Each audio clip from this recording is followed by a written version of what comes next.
देखो इसके बाद कारक आती है ना। देखो कारक आपसे एग्जाम में बहुत कम क्वेश्चंस पूछा जाता है। इसका सबसे बड़ा रोल होता है चिन्ह का, साइन का। जैसे कर्ता, कर्ता के साथ क्या प्रत्यय आएगा? कर्ता ने। ठीक है, कर्म के साथ को। लेकिन आपको पढ़ना कम है, लेकिन जानना जरूरी है कि कहां पर किसका कैसे यूज होता है, इसीलिए जानना है। कोई भी चीज हो उसको जानना जरूरी है, कहां से उत्पत्ति हुआ, हम इसका कैसे प्रयोग करेंगे, एग्जाम में किस पैटर्न पर आएगा, इसको जानना जरूरी है। यह प्राथमिकता नहीं है क्वेश्चन 1 या 2 पूछे। दूसरी नंबर बात बोले कि एग्जामिनर क्लास खत्म होने के बाद हमको रिमाइंड कर दीजिएगा कि जो एग्जाम में आपका किस पैटर्न का, किस तरीका का क्वेश्चन चेंज हो रहा है हर साल। ठीक है, हम बता देंगे आज ही। तो चलिए हम लोग टॉपिक पर जैसे कारक पर आ रहे हैं। तो देखो कारक तभी आपको समझ में आएगी जब आपको क्रिया पता होना चाहिए, क्योंकि क्रिया से ही संबंध है कारक का। ठीक है, तो वही पहले लाइन में लिखा गया, कारक वाक्य के जिस शब्द का संबंध, देखिए पहले लिखा हुआ है, जिस शब्द का संबंध क्रिया से है उसी को कारक कहते हैं। तो बताओ अगर आप क्रिया नहीं पढ़े रहते तो कारक समझ में आएगा? नहीं आएगा। पहला ही पॉइंट वही लिख दिया गया है, जिस वाक्य का संबंध क्रिया से होना चाहिए, वर्ब से, तभी वो आप कारक कहलाएंगे। तो आपको क्रिया क्या है जान गए, सकर्मक क्रिया का प्रयोग, प्रेरणात्मक क्रिया क्या है, पूर्वानुमानिक क्रिया क्या होता है, रचनात्मक कंपाउंड वर्ब कितना प्रकार का होता है, संयुक्त क्रिया क्या होता है। जब आपको थोड़ी बहुत नॉलेज तभी तो इसको देखोगे, पूरा आराम से समझ पाओगे। तो हर चीज किसी ना किसी चीज से लिंक है। सही आई बात? तो देखिए, तो जो पहली बात बोला गया कि कारक वाक्य के में जिस शब्द का संबंध क्रिया से होता है उसे कारक कहते हैं, ये तो परिभाषित कर दिया। उसके बाद का लाइन देखो, इसमें क्या होता है, इन्हें विभक्ति या परिसर्ग भी कहा जाता है। तो एग्जामिनर ऐसा चीज ही पूछेगा जो आपको डिफिकल्ट करे। वो सब जानता है कारक किसको कहते हैं। वो एग्जामिनर लिख देगा कि वाक्य का जिस शब्द का संबंध क्रिया से होता है उसे क्या कहेंगे, विभक्ति या परिसर्ग। कारक उड़ा देगा वहां से नाम। तब आप ढूंढिएगा कारक पढ़े थे, कहां कारक है, कॉन्सेप्ट समझिए। समझ में आ रही ना बात? पढ़े हुए तो एग्जामिनर भी वही चीज, क्योंकि देखो वहां छाटना है ना आपको, हजारों हजार बच्चे यही परीक्षा देगी, उसको रिजेक्ट करना है, तो कोई तो क्लू वहां ढूंढेगा। तो जान के रखिए, तो कारक को दूसरे नाम से किस नाम से जाना जाता है? विभक्ति और स्पर्शक के नाम से जाना जाता है। ठीक है, जिसका मीनिंग होता है बाद में जोड़ने वाले, मतलब वो किसी वह क्रिया के बाद में जुड़ के आएगा। जैसे कर्ता ने कर्म को वढ़ारा ना बाद में, तो बाद में जुड़ करके आएगा। तो वही बोला गया, बाद में जोड़ने वाले शब्द को भी कारक कहा जाएगा। जो क्रिया के बाद में जुड़कर आते हैं उसे कारक कहा जाएगा। दूसरी भाषा में विभक्ति कहा जाएगा, उसके बाद स्पर्शक भी कहा जाएगा। समझ में आई बात? आगे देखिए, कहा जाता है, बोला यह स्वतंत्र होते हैं, मतलब ये जो कारक होते हैं किसी पर डिपेंडेंट नहीं होंगे। ठीक है, और संज्ञा या सर्वनाम के साथ प्रयुक्त होंगे। या तो ये संज्ञा के साथ आएंगे या सर्वनाम के साथ आएंगे। ठीक, इसके बाद तो कारक को और किस नाम से जाना जाता है? विभक्ति और स्पर्शक के नाम से जाना जाता है, याद रखिएगा। और कारक का संबंध किसके साथ होता है? क्रिया के साथ होता है। ठीक, अगला जो इंपॉर्टेंट क्वेश्चन आपसे एग्जाम में पूछ सकता है, मे भी क्या, हिंदी में 8 कारक माने गए हैं। कितने कारक? 8 कारक माने गए हैं। वो आपसे पूछेगा नहीं, वो नाम नहीं, उसका यूज पूछेगा। क्योंकि जितनी चीज आपके कंपटीशन में पूछे जाएंगे प्रयोग किए, क्योंकि ये एमसीक्यू का पेपर है, ऑब्जेक्टिव पेपर है, डिस्क्रिप्टिव पेपर नहीं है आपका। तो जैसे क्रिया के कितने भाग में कारक को कितने भाग में बांटा गया है? 8 भाग में। कौन कौन सा? कर्ता कारक, कर्म कारक, करण कारक, संप्रदान कारक, अपादान कारक, संबंध कारक, अधिकरण कारक और संबोधन कारक।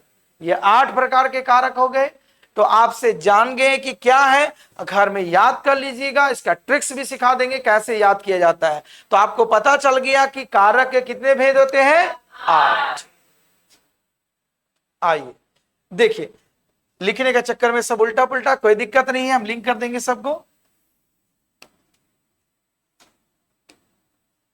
देखो पहले बात क्या हुआ, प्रथम में पहला जो सबसे नाम आता है कर्ता का, ऊपर में लिखा हुआ विभक्ति चिन्ह यहां होना चाहिए। ठीक है, ये आप कारक कौन सा कारक है और विभक्ति बोधक, मतलब क्या उसके साथ साइन यूज होगा। तो कर्ता का जो संबंध होता है कर्ता ने, तो जब भी कर्ता का नाम लेंगे तो बोलेंगे कर्ता ने, ऐसे बोलेंगे कर्ता ने, मतलब उस दोनों चीज का नाम साथ साथ लिया जाता है। हाँ, तो कर्ता ने कर्म को करण से संप्रदान को के लिए अपादान से, जो अलगाव भाषा से होता है, संबंध का के की अधिकरण एक छूट किया गया है, में पेपर अधिकरण। हाँ लिख दे रहे हैं, देखो यहां लिखा हुआ, नहीं लिखा हुआ तो लिख दे रहे हैं। कर्ता ने हो गया एक नंबर में, कर्ता ने कर्म को करण से संप्रदान के लिए अपादान से संबंध का के की, फिर उसके बाद अधिकरण,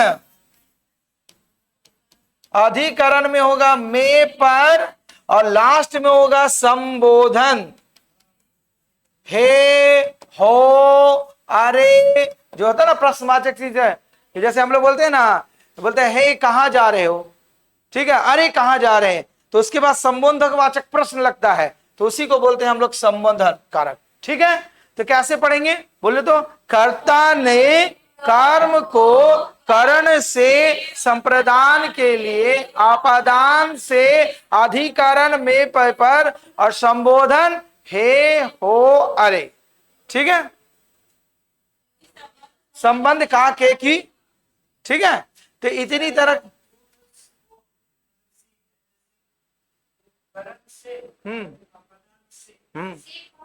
ये दोनों को एक्सप्लेन करेंगे, टेंशन नहीं लीजिए, हर चीज को एक्सप्लेन करेंगे, आपके मन में एक भी क्वेश्चन, हाँ सब बताएंगे, क्योंकि इसीलिए हम जानते थे आपके दिमाग में एक क्वेश्चन आएगी, तब आपको दोनों तुलना कराएंगे। देखो कोई दो जगह आएगा, कर्म में भी आएगा और संप्रदान में भी आएगा, लेकिन दोनों में क्या डिफरेंस है सब बताएंगे, अभी टेंशन काहे ले रहे हैं।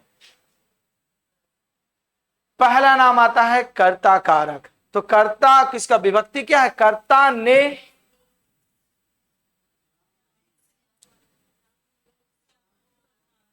ठीक, देखिए क्या लिखा गया परिभाषा कर्ता कारक, वाक्य में जिस शब्द द्वारा काम करने का बोध हो, क्या करने का बोध हो, काम करने का बोध हो, वही कर्ता, मतलब जो करेगा वही कर्ता। ठीक है, तो कर्ता जो काम करेगा वही कर्ता कारक कहलाता है। जैसे राम ने श्याम को मारा, तो श्याम को कौन मारा, राम, तो राम करने वाला है, क्या करने वाला है, मारने वाला है।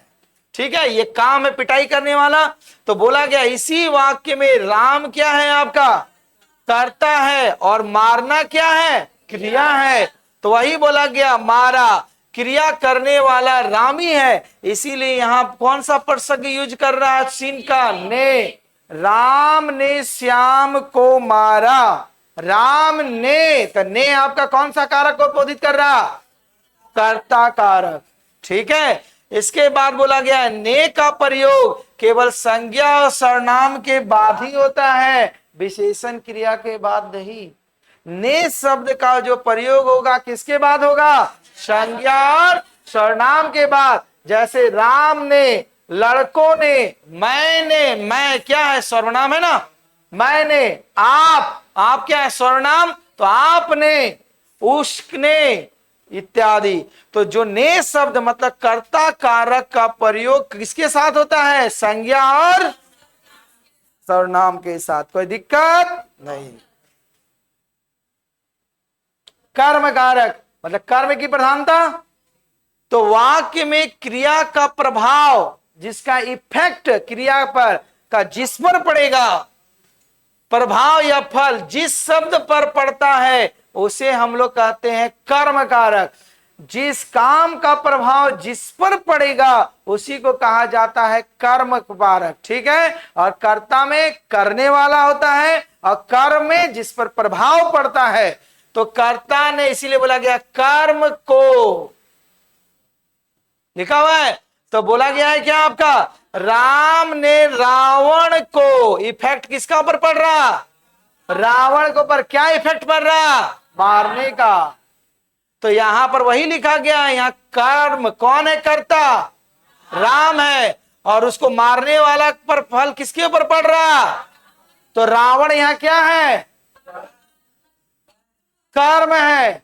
बोला कि यह कर्म कारक का है कि जिसका प्रभाव, कि जिस क्रिया का प्रभाव जिस पर पड़ता है।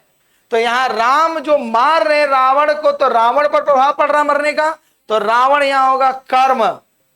ठीक है, तो बोला का पड़ता आता यहां पर कर्म जो होगा रावण बनेगा। यहां रावण के साथ कारक कौन सा साइन यूज आएगा?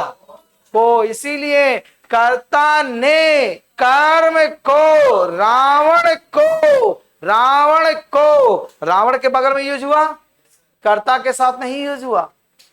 कौन से समझ में आई बात? तो इसीलिए बोला गया तो कर्म का प्रभाव, क्रिया का प्रभाव किस पर पड़ता है? जिस पर पड़ेगा वो कर्म कारक पड़ेगा। ठीक, इसका याद रखने का टेक्निक यही है। राम ने रावण को मारा, राम ने करता है, रावण को मारा वो कर्म है, और मारना एक क्रिया है, फर्ब है। लॉजिक समझ में आया? देखिए, कर्म कारक का प्रयोग निम्नलिखित स्थितियों में होता है। दो तरह की स्थिति में आप कर्म कारक का यूज कर सकते हैं। पहला, कर्म कारक का प्रयोग चेतना और सजीव, सजीव मतलब लिविंग थिंग, जितने भी जिंदे चीज है उसके साथ आप कर्म कारक का प्रयोग करते हैं। जैसे श्याम ने गीता का पत्र लिखा। ठीक है, गीता को ने गीता का पत्र लिखा। किसका पत्र लिखा? गीता का। ठीक है, फिर उसके बाद राम ने श्याम को पुस्तक दी। ये भी बोलते हैं श्याम का पुस्तक। अच्छा, राम ने श्याम को, यहां होगा। ठीक है, श्याम ने गीता को, सुधार लो। अच्छा चलो सुधार दे रहे।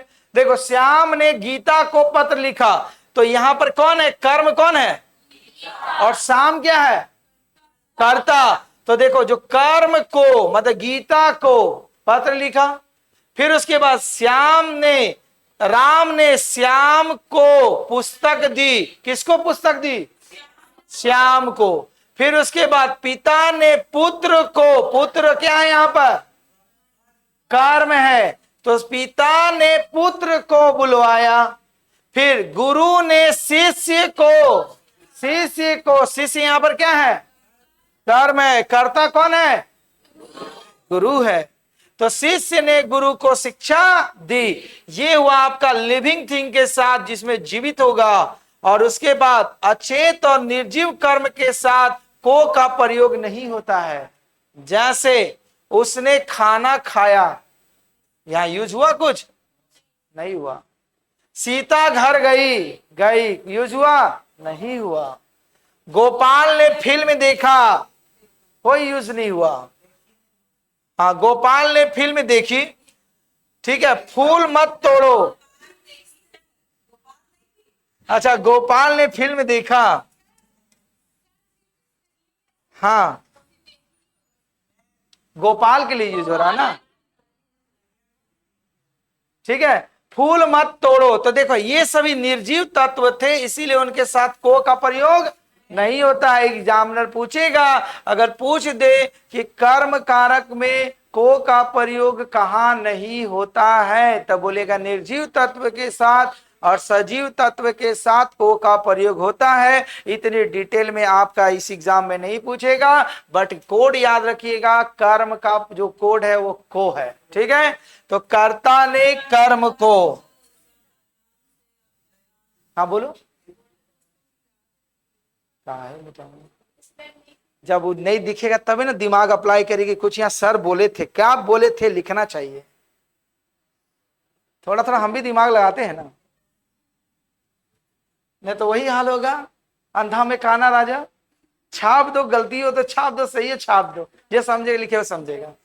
चलिए, करण कारक। ठीक है, टाइम होते यार। करण कारक, करण कारक देखिए, करण का आदत है साधन। जब कोई काम किसी को माध्यम बना के करेंगे तब वहां पर करण कारक होगा। जैसे आदमी ने बंदूक से शेर को मारा, तो इसका माध्यम क्या था शेर को मारने के लिए? बंदूक। तो वहां करण कारक, साधन। ठीक है, तो करण का मतलब होता है साधन। तो कर्ता ने कर्म को करण से बोलते हैं ना, तो करण का मतलब ही होता है साधन। कोई मीडियम होना चाहिए। आप हमारे सर के माध्यम से पढ़ रहे हैं, तो मीडियम बने ना सर, तभी ना पहचाने, तो नहीं पहचानते।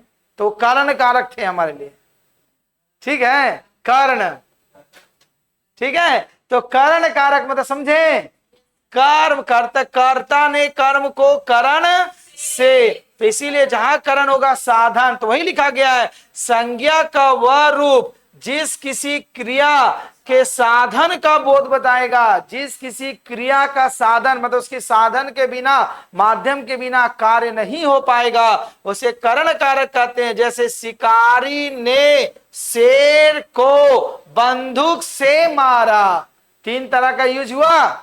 शिकारी ने, कौन कारक, कर्ता ने, शेर को कारण से, और बंदूक से अब मारा, तीन को आ गया। शिकारी ने बंदूक से शेर को मारा, तीनों कारक लिंक हो गया। कर्ता ने कर्म को कारण से, आप छोड़ दे, अच्छा ठीक, तब घूम फिर के आइए 5-10 मिनट। चलिए, इसके बाद क्या बोला गया, देखिए बोला गया इस वाक्य में, देखो बंदूक द्वारा शेर मारने का उल्लेख है। किससे मारे शेर को, बंदूक से कि चाकू से? हाँ, जाइएगा चाकू से मारने शेर को, ठीक है। ताता यहां बंदूक जो हुआ करण कारक हुआ, कौन कारक हुआ, करण कारक हुआ। तो देखो करण कारक के चिन्ह है, देखो हाँ और भी है, एक देखो हम तो बताइए करेंगे, क्या कि हम आदत है इस चीज का, ठीक है। से पढ़े हैं, से के अलावे के द्वारा, के कारण, के साथ, के बिना आदि भी हो सकता है। के द्वारा ई नहीं हटेगा, वो प्रिंटिंग गलत कर दिया, हम बताते खाली बोलते जाना कहाँ होगा, ठीक है। कहां कहीं मिस्टेक होगा हम लिख देंगे, समझ में आई बात को। आगे देखिए, फिर उसके बाद क्या लिखा, करण कारक का प्रयोग निम्नलिखित स्थितियों में होता है। इसका भी कोई अपना स्थिति होगा, तो कौन सा स्थिति में होगा, देखिए साधन के अर्थ में, साधन नहीं बताए ना, कोई मीडियम होना चाहिए। साधन के अर्थ में करण कारक का प्रयोग, जैसे मैं गुरु जी से प्रश्न पूछा, प्रश्न आप किससे पूछे, तो गुरु जी आपका क्या हुआ, करण कारक। फिर उसने तलवार से शत्रु को मारा, तो यहां बताओ करण कारक कौन है, तलवार से, समझ में आई बात। शत्रु को कौन कारक, कर्म को, और कर्ता उसने, ये सर्वनाम वाला बोले ना, तो देखिए लिंक होते जाएगा डाटा। तो तलवार से कौन कारक, ऊपर देखती है तब बोलती है, याद इतना देर में रटा जाना चाहिए। तलवार से जो कौन कारक, कारण, साधन है ना, ठीक है। और शत्रु को कौन कारक, कर्म, और उसने, लॉजिक समझ में आया। बस इतना तक रहने दो, फिर आगे एपिसोड करेंगे, ठीक है। कार्रवाई समाप्त।